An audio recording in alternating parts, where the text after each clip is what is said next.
Let's just say how it is. Computer science is a difficult major. While in the long run, yes, it can be very fulfilling and a rewarding career, the grind to balance the book work and learning how to code and completing your projects and studying is exhausting. But that's why I'm here. Why you clicked on this video. Because I've already been in your shoes. I've graduated with a bachelor's in computer science. It's on my wall.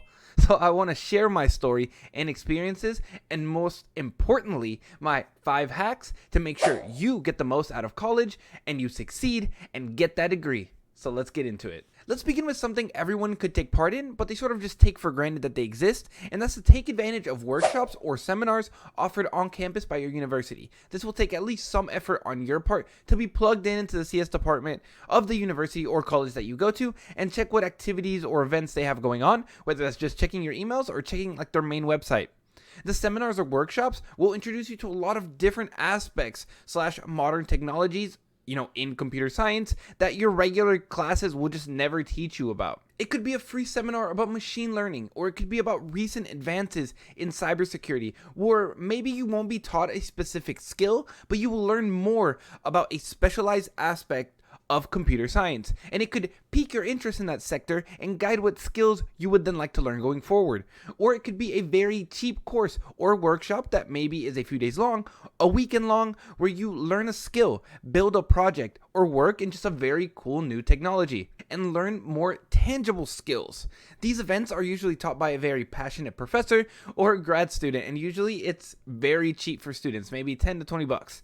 My university offered a 5-Saturday .NET workshop where for a few hours on Saturday for 20 bucks, I think, for students, it was taught by a grad student, and he would teach us kind of the fundamentals of .NET and REST APIs, and that workshop is actually what vaulted me into getting my first job before even graduating. So do not overlook all the knowledge, cheap and free knowledge that your university puts in front of you that you just have to take advantage of. The next thing you should be doing is always attending the internship fairs or job fairs on campus.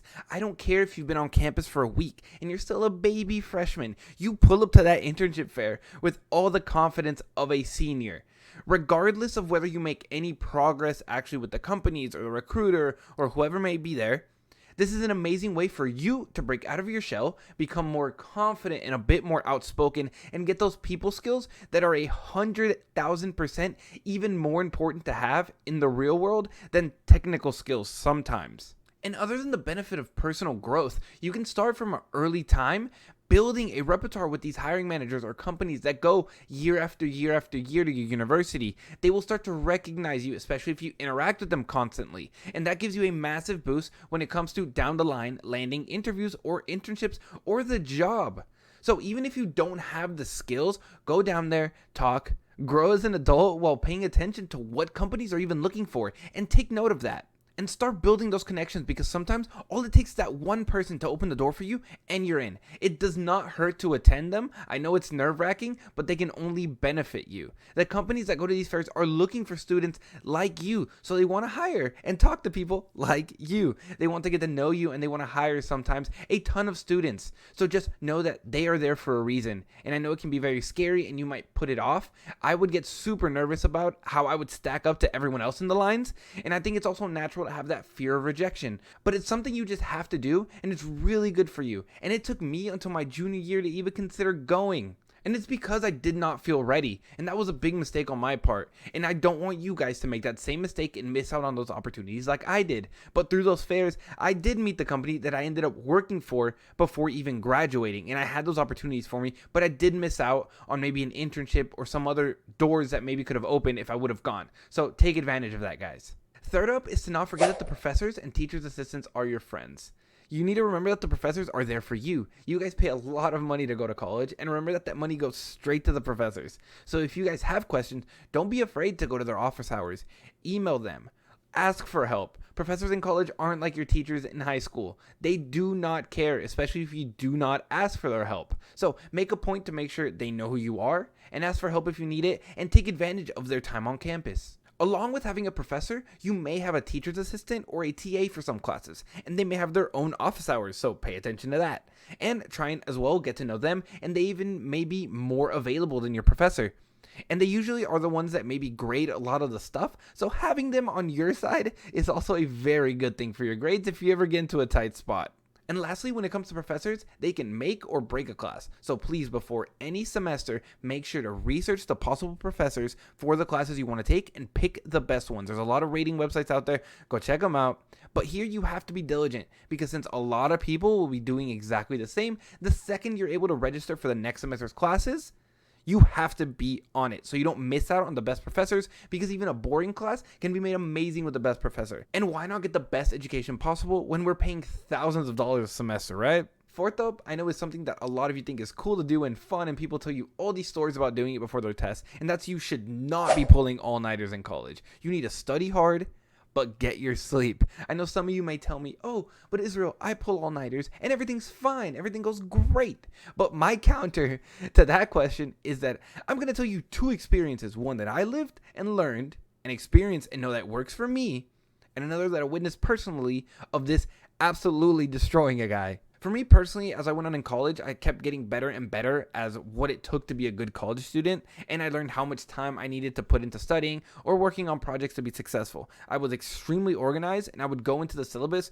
write down all the dates beforehand of when all the tests were, and I would put them all on my calendar and have them ready. And a week before the test date would roll around, I'd begin studying for the material. So by the time the test rolls around, I've been studying for 4 to 5 days, maybe about 5 hours a day, and I'm not cramming the last day. And the best skill I ever learned was studying hard one last time the night before the test, then knocking out at a healthy time. And I don't know if it's just sleeping a good amount after studying for so long, but the material just gets tattooed in your mind overnight.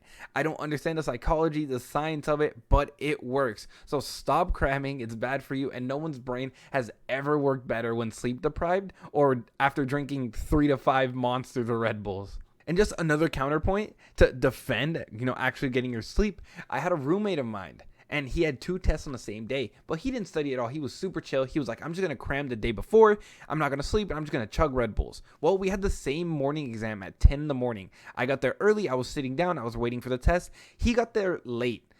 Maybe like 10-20 minutes after the test was already started. So I saw him sit down. I didn't pay attention to him. I was so focused on the exam. Well, and like an hour and 10 minutes later, we usually get like an hour and a half to 2 hours to take this test. I went and turned mine in, and I start walking out, and I see him just knocked out on his desk. So I go over, and like as I'm leaving, I'm like, dude, did you start? What, are you good? And he was like, oh crap, thank you for waking me up. He had nothing. He barely wrote his name on the paper, and he ended up hard failing. So for that, obviously, don't play with fire. Don't procrastinate. Get your sleep, study, organize yourself, and I promise you, you're going to do much better in school. Before we get to the final and most important tip, please drop a like on this video if you have found it helpful and to help it spread to more CS students. Thank you, and feel free to subscribe as well. The final hack and the most important thing I can tell any computer science major is that if you are not coding, learning on your own, or creating projects in modern technologies on the side while also taking your college courses, you are losing a lot of valuable time. This ties into why I recommend the workshops and seminars, because these are going to point you in the right direction or gives you a suggestion on possible projects of interest to you that are going to get you passionate about something, and you're going to have more energy to want to invest into them. Because while the theory you learn in class is great, if you don't have tangible skills that translates into the workplace, having a 4.0 GPA won't do anything, because that's not what companies are looking for. Having these side projects allows you to show off legit projects most college students will not have, and it will allow you to stumble upon more scenarios that you will find in the real world, and you'll be ready for them, and you'll just keep gaining that experience that other students that just go to class will not have. Understanding these programming languages and projects will make you a better coder, allowing you to perform better in general on class projects. Learning new programming languages and working on projects was something I didn't sadly know that I needed to do until very late in my college career, because I felt very unprepared, not special, just like any other student, just going to class and doing okay, and that was it. And being just okay in classes and not putting in that extra effort will not make you valuable and get you hired. Having the skills and putting it together with what you learn in class is what makes you a great developer and someone that will be successful in college and beyond. You may watch this video and be like, oh, I got college locked down, I can do this. And well, you might. But something that every student I think should strive for is to have a job locked down before they even get out of college. And if you want to know how to do that, then you got to watch this video right here.